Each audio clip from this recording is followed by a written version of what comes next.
Hi, everyone. Welcome to Brand Boutique Elite. This is Farhana Cannon, and I have a very special guest, Michelle Jewsbury, here with us today. Thank you for joining, Michelle.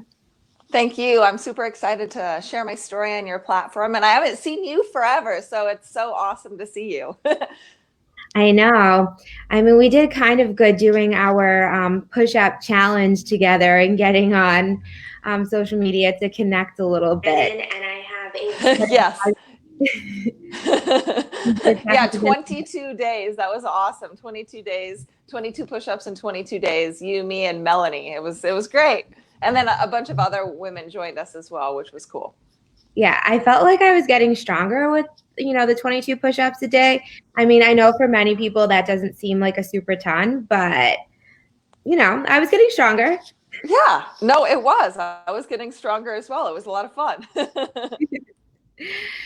So Michelle Jewsbury is a breakthrough specialist, and she's also the founder of Unsilenced Voices. And she has a very unique story, and she really is committed to supporting people getting through, any areas of their life where they might need some support. And I know many of us, get to that place. And so I'll have Michelle share her story in a second. But I want to tell you guys about how we met. We were both speaking at an event and we instantly became friends. And, we hung out after and went to dinner and, went out after. And we instantly bonded. And Michelle had posted a couple of photos. We had traveled around, the Caribbean and Mexico and the States together. And there was a couple of pictures that she had posted. And my dad was actually going through my Facebook being like, this name, Jewsbury, that's an interesting name. And it comes to find out that my dad and her dad were actually in the army together and they were actually really good friends. And so it was really cool and interesting that, our dads were great friends and now we're great friends. Yeah, no, it's freaking awesome, and it was kind of a shock, because my dad is not with us any longer, and my father passed away about I want to say 6 years ago now. It's been a long time, and it was kind of by happenstance, and Farhana's father was like, "Hey, will you tell Michelle that I know Bill or that I knew Bill?" And it was just wonderful. It was a wonderful. Mysterious thing that happened that brought us closer together. So that was pretty great. Yeah. So tell us about, Unsilenced Voices, your nonprofit.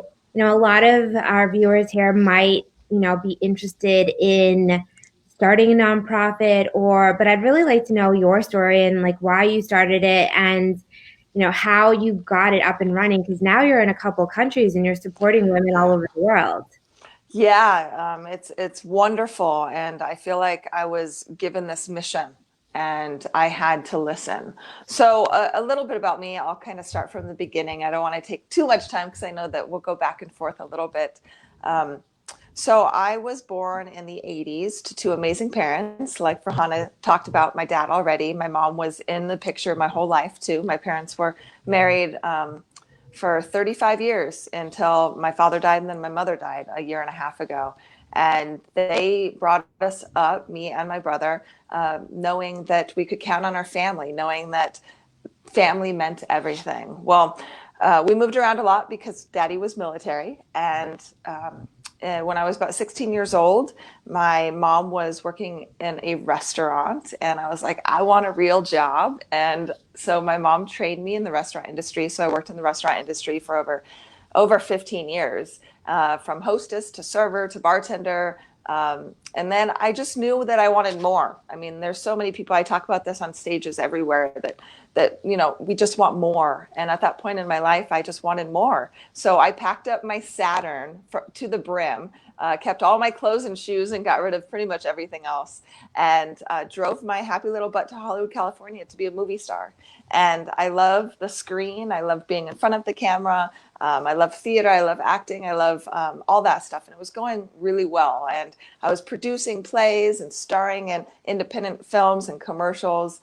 And then I ended up meeting this guy well, reconnecting really, but that's another story.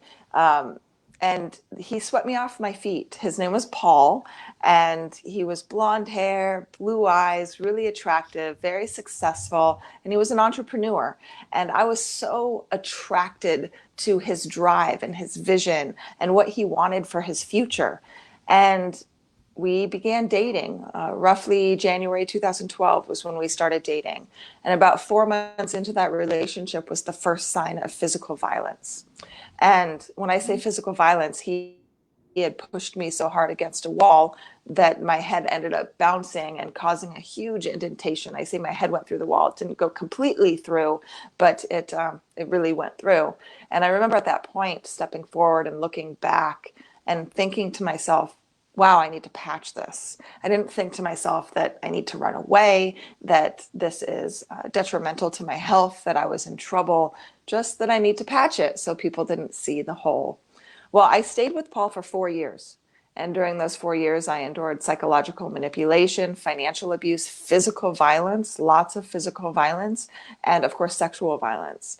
And when I left the relationship, I literally sat in front of my computer and I started documenting what happened to me. And when I started documenting, then I had an aha moment like, oh my God, holy crap, I can't believe this is me.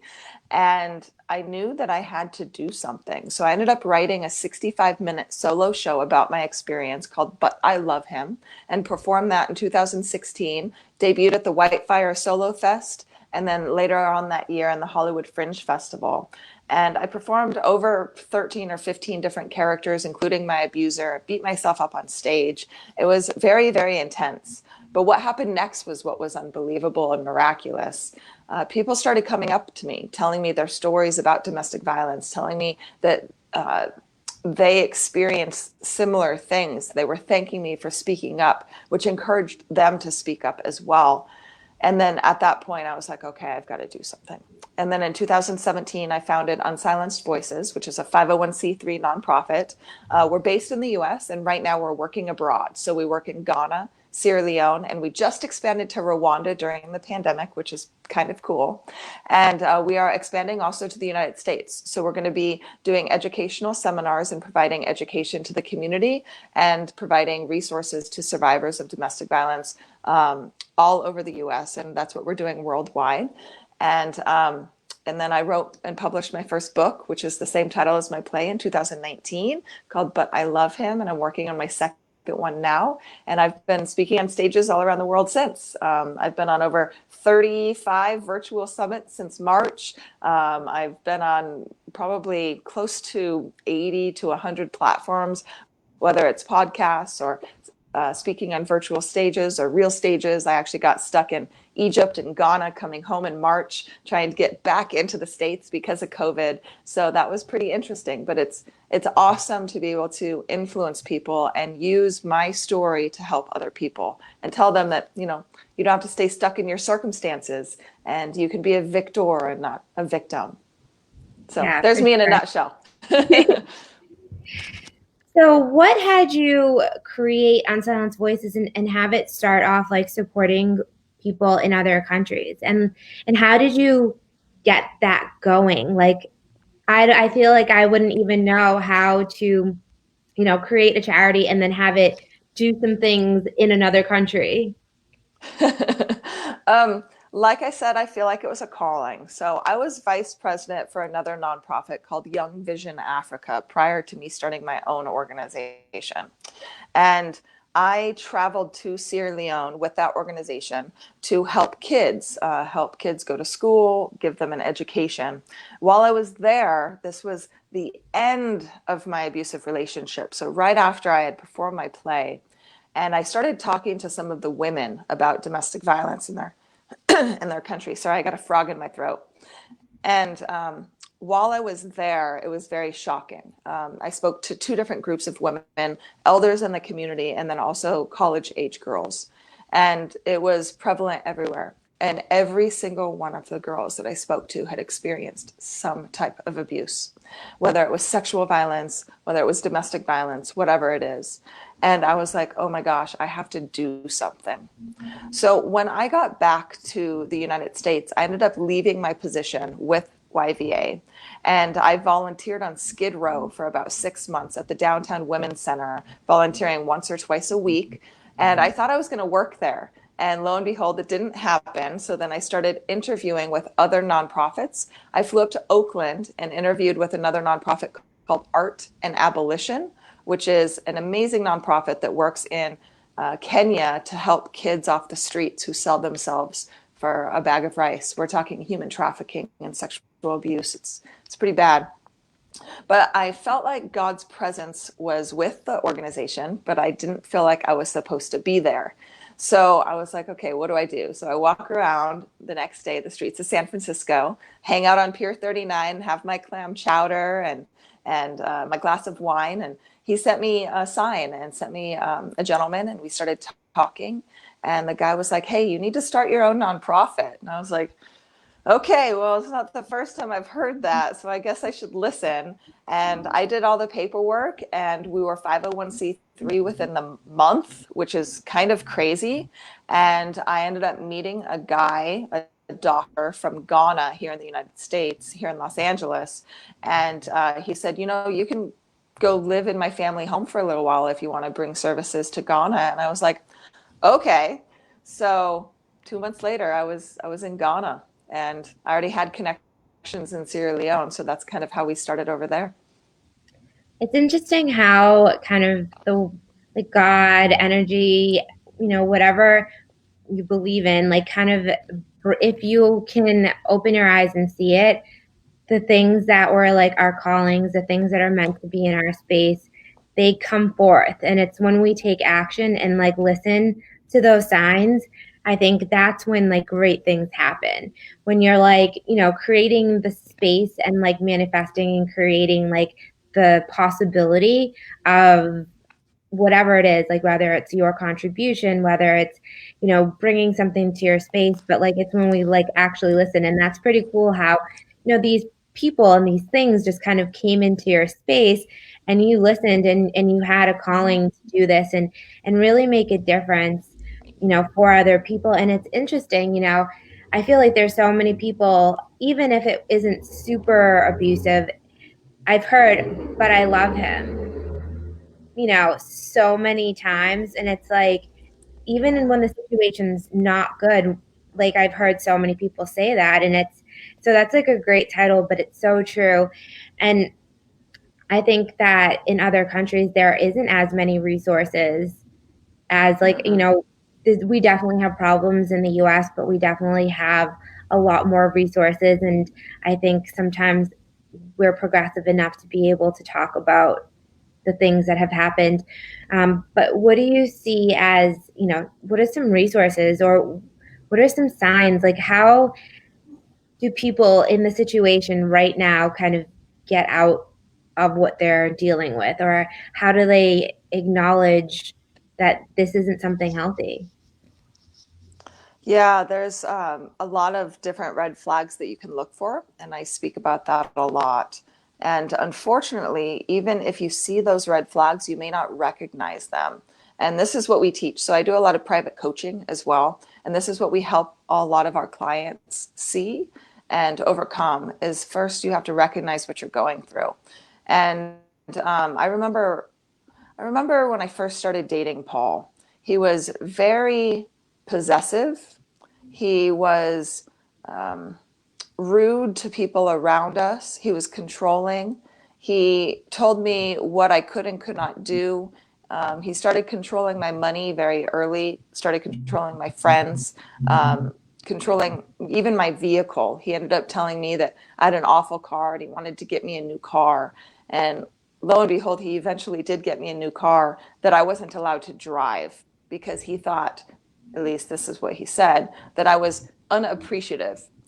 So in the very beginning, I noticed that he wouldn't really let me speak up for like the orders that I want to order at restaurants. He always had his hand at the small of my back, which is fine. However, it was more of a come here, go there, showing me and guiding me where he wanted me to go instead of allowing me to be my own human. And I recognize some of these, but I push them off as fear of being in a relationship, not fear of being in something abusive and detrimental.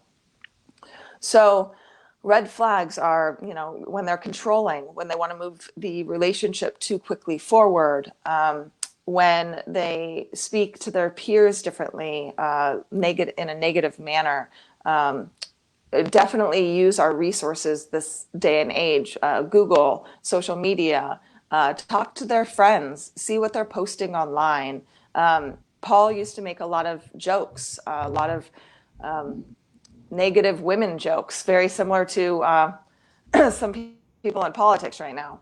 And, I could have seen that as horrible red flags, and I chose not to look at it that way. And the reason I chose, like I said, is I wanted my fairy tale romance to happen. And unfortunately, the fairy tale romance turned into a nightmare in a lot of ways. But there are red flags, and if you recognize them early, then you can leave and leave a lot of the future abuse that could happen to you. So you were saying that you offer different kinds of coaching. What does that look like, and how, you know, like maybe somebody isn't, fully in an abusive relationship, or but they're just like having some things, maybe some of the red flags that you mentioned. So how do you, support them in your coaching, and how do they get in touch with you? And, what are some of like the results that you've seen from like people coming and working with you? Yeah, so right now we have an amazing client. We're doing our last coaching session today or tomorrow. I got to check my calendar. But Jamie R. Wright is a rock star, and I'm her private coach right now, which is great. But she started off at a women's shelter in Houston during COVID. And now she is speaking on virtual stages. She has everything that she needs online, all of her handles. She's writing her first book. And she's really being able to express herself and talk about what she's gone through. So she's living an even freer life right now, where she doesn't have to worry about the fear of being in an abusive relationship or the fear of speaking up, because she has us backing her. And it's so important to have people that you care about, that you love, having your back. And she is now family. Our clients turn into family. We have a handful of other clients right now that are just working on overcoming a lot of their trauma to have even more success. So we really help monetize your intellectual intelligence. So it's not that you've experienced something horrible, but it's that you can use your experience then to start a movement and help other people. And that's what we're trying to do, is help other people start their own movements. I don't care if it's trauma from abuse, or if your passion is plastics or animals or climate change. It doesn't matter. We help you do what it is that you want to do and turn your horrible experience into something beautiful, because you can turn broken pieces into beautiful things. And if you're not yet ready to be coached, we have a 10-week masterclass series that really helps you break through some of the barriers that you're facing. Because I even remember when I left my abusive relationship, I was stuck emotionally, didn't know what to do, didn't know how to feel. I was depressed, I was upset, I was blaming myself. So we have a 10 module series that really helps you conquer barriers, elevate your perspective, and we dive into the transformation process. And that transformation process talks about adverse childhood experiences and traumas that we've experienced, and how that affects us emotionally and physically later on in life, being autoimmune disorders, physical and emotional ailments, stresses, chronic pain, chronic fatigue, you name it. So we help you overcome a lot of those challenges. But you have to be coachable, with anything. You have to be coachable and do the work. But if you do the work, the coaching program is an application process. So we only take about 3 clients a month for coaching. But for the masterclass, we're filling up our November and December series now. So if you are interested in that, you can contact me at Can I give my contact info? I didn't even ask. Okay, Yeah. cool. You can contact me at Michelle Jewsbury.com. So MichелleJewsbury.com. But the easiest way, if you're listening in the United States, is you can text consultation to 26786. Again, text consultation to 26786. And you can get a member of our team. Most likely it'll be me right now because I'm dealing one-on-one with a lot of people. And you can book a consult and we can talk about what's best for you. It's consultation. Consultation. Mhm. Consultation. Text consultation. Yep, to 26786. Perfect. Okay, awesome.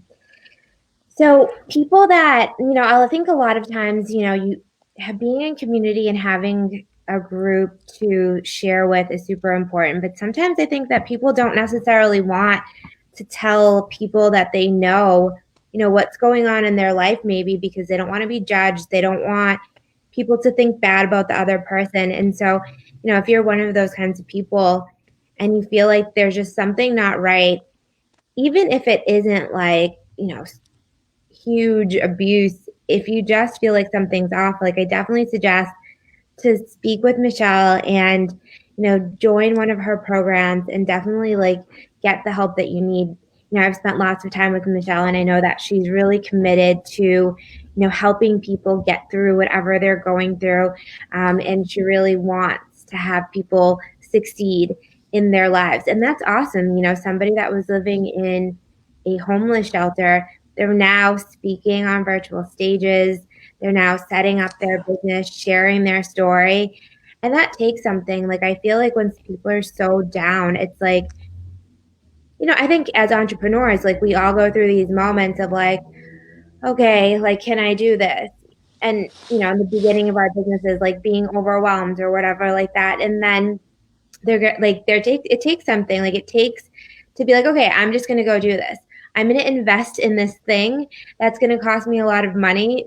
Even like coaches, like I've invested thousands and thousands of dollars in Mm-hmm. coaches and programs and education. Just think about everyone that like left college with, how much? $200,000 that Oh, you yeah. paid to a college. And it's like, do you have a business? No, like you're going to work for somebody. And so, like, when you're working with a coach, yes, you're investing in yourself, just like a college education, but like leaving with tangible goods that are going to take you to that next level. All of the coaches that I've worked with, all of the transformational growth programs that I've attended, all of the educational classes that I've signed up for, all of these things helped me get to where I want to be quicker. And it's given me like a roadmap instead of being like, oh, I'm stuck in this place. Like, what's next?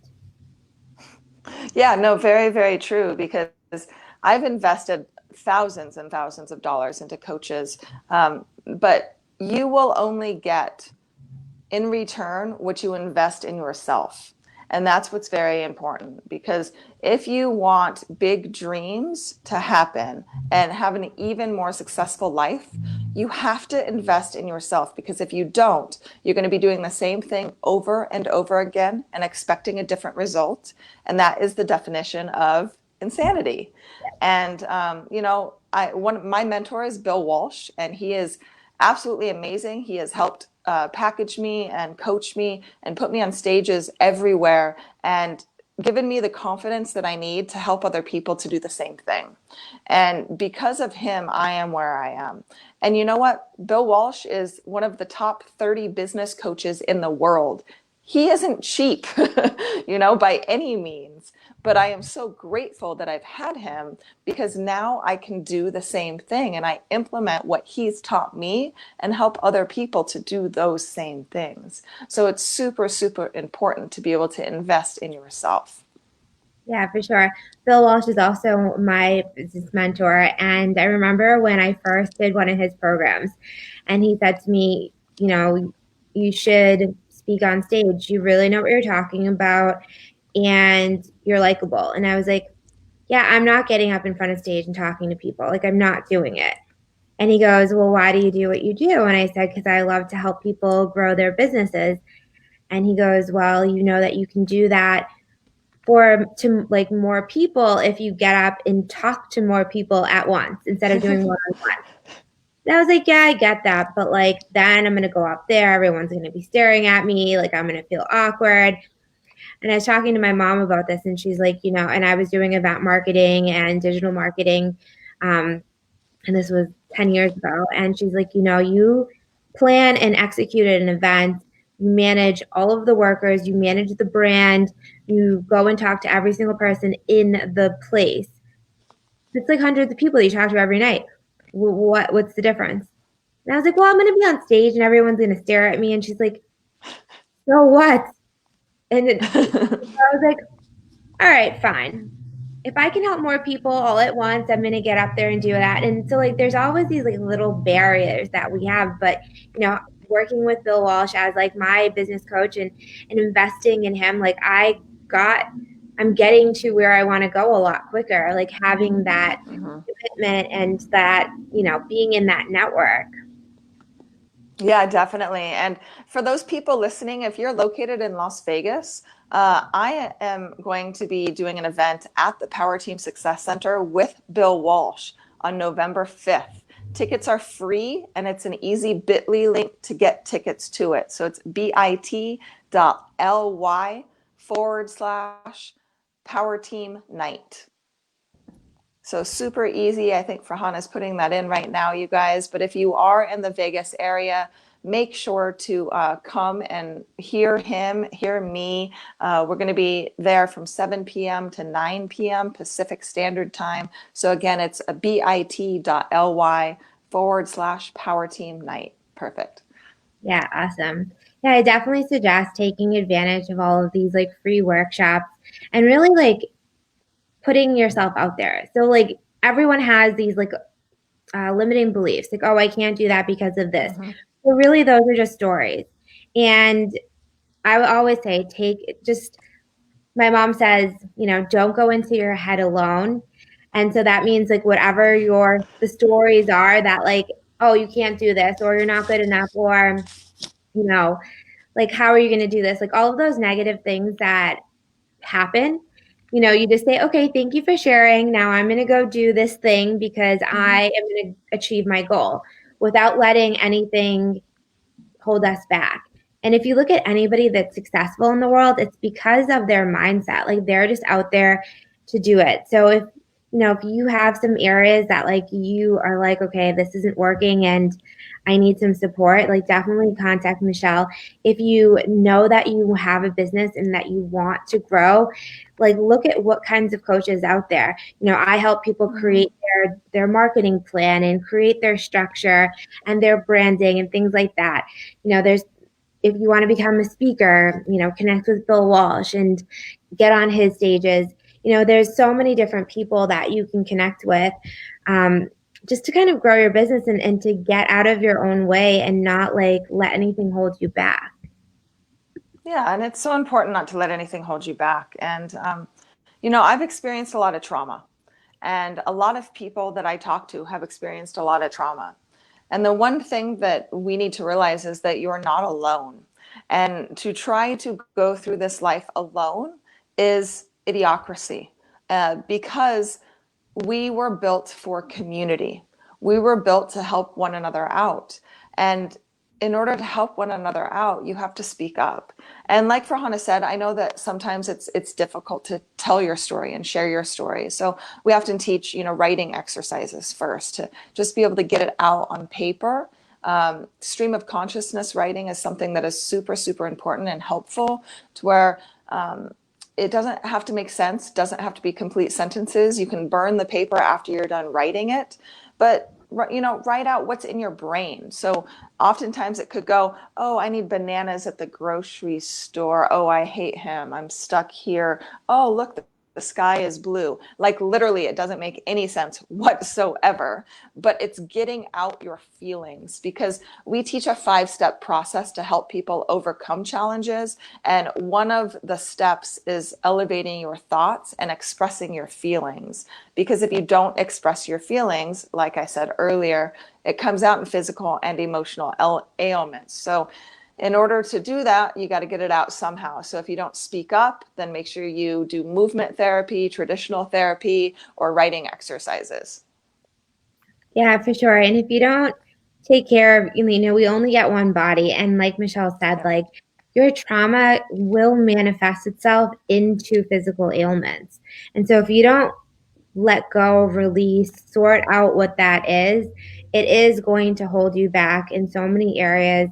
And it can come through in a physical ailment. And, like we were talking about investing yourself. So, I like to eat healthy foods. I will pay for gym memberships. I will, do all of these things because I know that I'll do these transformational growth work so that I can be the best version of me and be healthy, like body, mind, and soul, so that like I can live a happy life. I can live long. I'm not going to, hopefully, God willing, like I won't be suffering. And, because I'm taking care of myself, like it costs a lot more at the end of the day to cure what's going Mm-hmm. on rather Yeah. than to be in a practice of being healing or healing yourself. Healed, yeah, exactly. And one of the main things that we teach also is having fun, because life is meant to have fun. And I'm in Pahrump, Nevada at the moment, which is about an hour from Vegas, visiting my aunt and uncle that I haven't seen for a couple of months. And you never know how long you have with the people that you love. Like I said, my mom died about a year and a half ago, and my dad died about 6 years ago. And it's unbelievable how quick life goes. So you don't want to be stuck in a day job every single day doing the same thing over and over again and going home and watching and binging Netflix, even though, there's some great shows like Game of Thrones. I love Game of Thrones, but that's HBO. But in order to have great success and have even more fun, you have to invest in yourself. You've got to push yourself to the limits. And sometimes that's really scary for people. But we also say, Bill Walsh teaches us faith, family, fun, or family, faith, fun, whatever one you want to say. But fun is always there. And book your fun first, because if you don't book your fun, then what is the point of life? And it's so important to do that. So it's almost Halloween, you guys, right? So what are we doing for Halloween? I'm in Vegas, so I have some friends coming in, and we're gonna go hang out and go to Area 15, which is like this museum and light show, and hang out and have some fun. And it's really important to laugh and laugh out loud, laugh hard, and and really spend time with the people that you cherish, your friends and your family. So, yeah, sorry to jump in there. I know it's different than what we're talking about, but fun is so important. And Frahana knows me really well. I like to have a cocktail here and there. I like to dance. We were on boats together. Like we went to the Caribbean together. I've been to Mexico. I've been to Florida. I've been all over the world with Frahana, and we have fun, Mhm. and it's supposed to be like that. Dress up, put on some makeup, make yourself feel good, because you feel different in different pairs of shoes. And it's important to realize which pairs of shoes make you feel good. And if they make you feel good, then put those suckers on. I don't care if you are the best dressed person in the room. So be it. Yeah, so we've definitely have lots of fun all over. When people ask me like what I do for fun, there's a couple things. One is travel, and we've Okay. definitely done a lot of that. And then, being a speaker and traveling around the world to do my job, but also, you know, travel and have fun there. So I combine that into my job.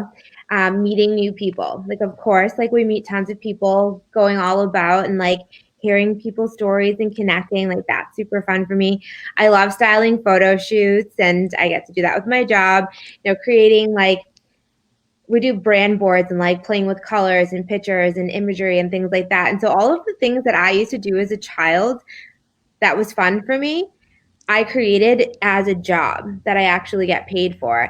And so, like what you were saying about people being in their jobs being miserable, like, what if you guys took like all of the things that you really enjoyed, the contribution that you wanted to put forth in the world, and packaged that up into something that you were going to do every day? Yeah, no, it's so important to remember what your why is. So Farhana brought up a good point. She, put things together and she puts pictures together and she likes to style people. Well, you can do this at home.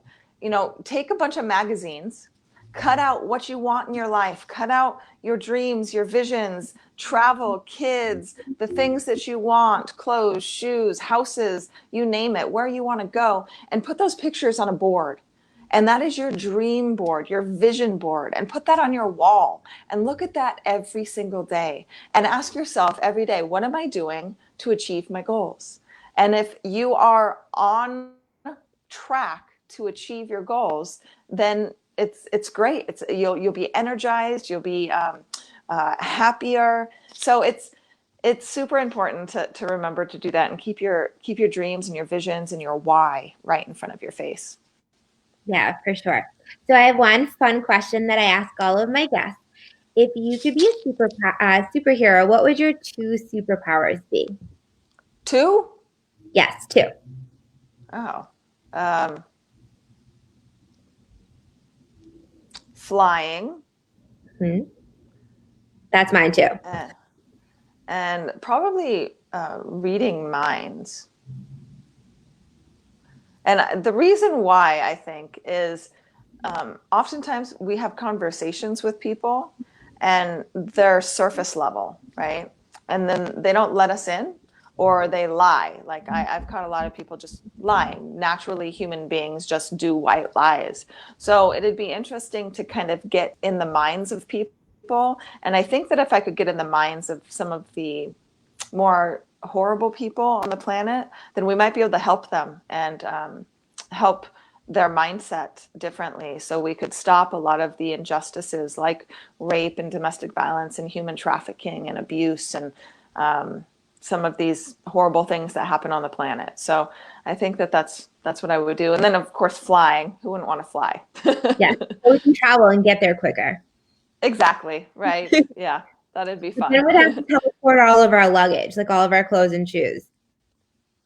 Oh, well then, if we could fly, I guess I would want to make sure that I'm super strong too, right? All of our luggage. Like it'll be like I dream a genie and it'll just blink and be there, but then we'd fly there because Yeah, that I sounds like that. yeah. Well, I want to thank you so much for being on, and I want to thank everyone for listening in.